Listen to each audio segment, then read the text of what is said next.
Oi, eu sou a Nina e no vídeo de hoje eu vim falar sobre duas obras do Philip K. Dick que eu li recentemente, que são o Blade Runner, Androides Sonham com Ovelhas Elétricas, e O Homem do Castelo Alto. Então, começando pelo Blade Runner, foi a primeira obra do autor que eu li e me surpreendeu demais. Então nós vamos acompanhar a história do Rick, que é um caçador de androides, né, caçador de recompensas, que sonha em ter uma ovelha de verdade, né, ele só tem uma ovelha elétrica. E ele vai enfrentar seu maior desafio, já que tem 8 androides para serem capturados e que o maior caçador de recompensas não conseguiu capturá-los, né? Foi pego por eles. Então, nós vamos acompanhar o Rick nessa empreitada. E, ao mesmo tempo, nós também vamos ter o núcleo do Isidore, que é um chamado Cabeça de Galinha. É uma pessoa com baixo QI, provavelmente uma pessoa com alguma deficiência mental, né? Então, por conta disso, ele vive na Terra e vive isolado, né? Ele vive nos prédios abandonados, leva uma vida muito solitária. E a vida do Isidore vai acabar cruzando com a vida desses androides que estão fugindo. Então, eu achava que o livro seria sobre essa caça aos androides, e o livro é muito menos sobre isso, e muito mais sobre o que diferencia o ser humano desses androides, o que faz o ser humano sentir-se tão superior e tão melhor, e o que é que nos classifica como humanos, né? Como pode ser tênue essa linha, como pode ser difícil identificar, como a nossa sociedade atual, né, tá perdendo essas características que conseguiriam nos diferenciar dos androides. Então me surpreendeu demais por conta disso, eu não esperava esse nível de reflexão que ele traz. E a história do livro realmente trabalha nisso, né? É muito mais sobre isso do que sobre outras coisas, por isso que eu acabei, né, num comentário que eu fiz, acho que no Instagram, comparando com Frankenstein, porque pra mim é a mesma coisa, Frankenstein não tem nada a ver com a história do monstro, vai muito, muito além, né? Então me surpreendeu muito, eu já fiquei louca pra ler outras coisas do autor, por isso eu fui procurar o próximo. E outra coisa é que ele tem muito um debate a respeito de religião, então ele tem essa figura misteriosa que tá sempre sofrendo e pagando por algum pecado, e as pessoas acabam se ligando de uma forma tecnológica ali com essa figura para pagarem seus pecados também. Então ele tem isso do ser humano precisar se ligar a algo diferente, a algo superior, para se sentir melhor a respeito das coisas que faz, né, a respeito dos pecados que comete. O Homem do Castelo Alto, eu tava com uma expectativa muito alta por conta da temática, né? Ele vai tratar ali a respeito de um mundo em que o eixo venceu a Segunda Guerra Mundial, então nós temos um mundo dominado pelos nazistas e pelos japoneses, basicamente. E ele foi bastante recomendado pra mim aqui. Então nós vamos acompanhar essa história do Homem do Castelo Alto pela perspectiva de vários personagens. Então nós temos um grande empresário japonês, né, que trabalha ali num alto escalão. Temos um judeu que leva uma vida disfarçado, né, que modificou um pouco o nome para conseguir sobreviver. Nós temos uma mulher misteriosa, né, que nunca se sente satisfeita no lugar onde tá, que tá sempre mudando de lugar. Um vendedor de loja de penhores, né, que vive vendendo objetos antigos que tragam memórias de um outro mundo para as pessoas. E também um oficial alemão ali que vai estar disfarçado de algumas maneiras na história.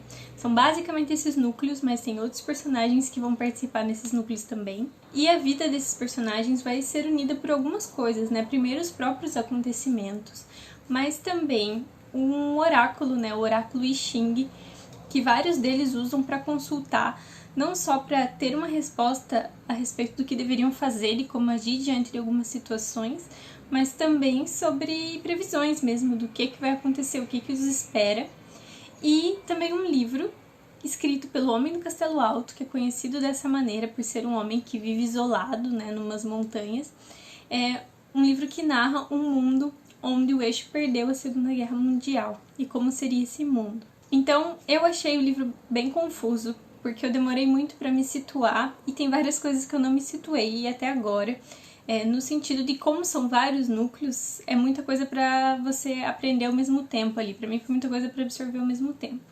Então não me prejudicou na história, eu consegui entender a história totalmente, mas algumas coisas ainda ficaram confusas para mim, como como foi dividido o mundo. Então tem algumas cidades que parecem que são divididas e algumas coisas nesse sentido ficaram confusas. Eu tenho certeza que numa segunda leitura eu conseguiria entender melhor, mas eu já aviso, né, que não foi um livro que eu entendi totalmente nesse sentido, não consegui compreender tudo que ele passa e provavelmente eu deixei passar muitas reflexões por conta disso. Uma coisa que me deixou muito chocada positivamente foi o final, mas eu já aviso que é um final muito aberto, estilo Murakami, completamente aberto.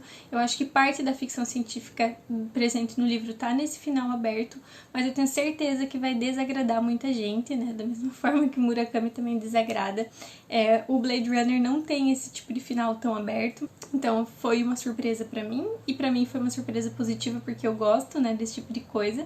E com relação ao Blade Runner, ele é um livro muito mais denso, tanto no sentido da história mesmo, né, da narrativa, que é uma narrativa que não é muito linear, ela acompanha esses diversos personagens e exige mais da leitura mesmo, como por conta da temática, né?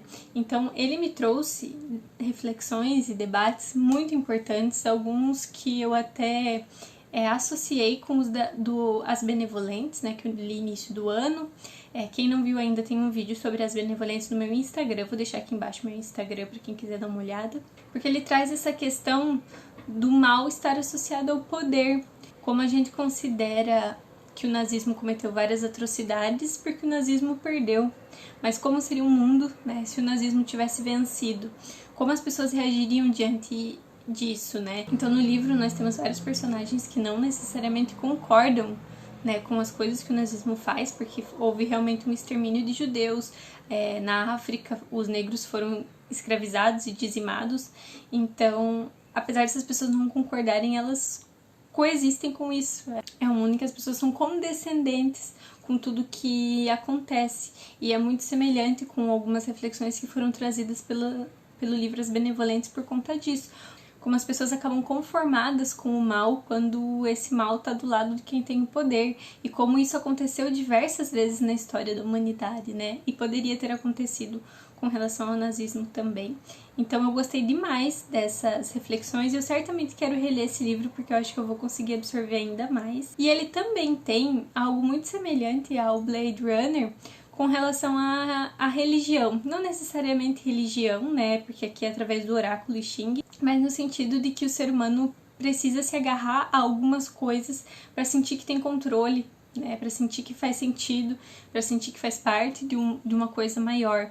Então eu achei muito interessante trazer dessa forma totalmente diferente. Então é um assunto semelhante, ele vai tratar da relação do ser humano com esse místico, né?